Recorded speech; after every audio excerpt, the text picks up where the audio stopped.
Vemos cómo se aplican los principios de la inmanencia y el simbolismo al modernista creyente, concretamente al dogma. Pero antes vamos a aclarar cuál es el esquema, un esquema que nos puede resumir un poco la forma de razonar del creyente modernista.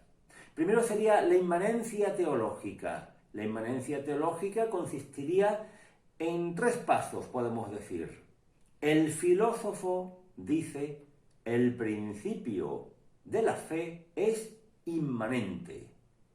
El creyente añadiría: el principio de la fe es Dios. ¿Qué concluiría el teólogo? Pues concluiría que Dios es inmanente en el hombre. Volvemos a hacer esta advertencia respecto al uso de la palabra inmanencia, que para el modernista, en cuanto que actúan conjuntamente el filósofo y el creyente, es una inmanencia que excluye la revelación externa, la teología natural y los motivos de credibilidad. Es una inmanencia que se da en nosotros y que descubrimos en nosotros por un sentimiento sin necesidad de la revelación. Por lo tanto, es un concepto erróneo de inmanencia. Bien, y respecto al simbolismo, el principio del simbolismo, vamos a verlo.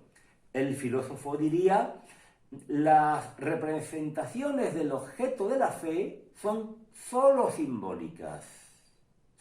Ese solo es importante, solo simbólicas. ¿Qué diría el creyente? El objeto de la fe es Dios. ¿Qué concluiría el teólogo? Nos diría: las representaciones de la realidad divina son solamente simbólicas. Bueno, esto tiene sus consecuencias, por ejemplo, en el campo de los sacramentos. Los sacramentos para el modernista son simplemente símbolos o signos que tienen capacidad de impresionar nuestros ánimos superiores. Tienen capacidad de afectar nuestra conciencia religiosa. Por lo tanto, los sacramentos estarían ordenados al sentimiento religioso.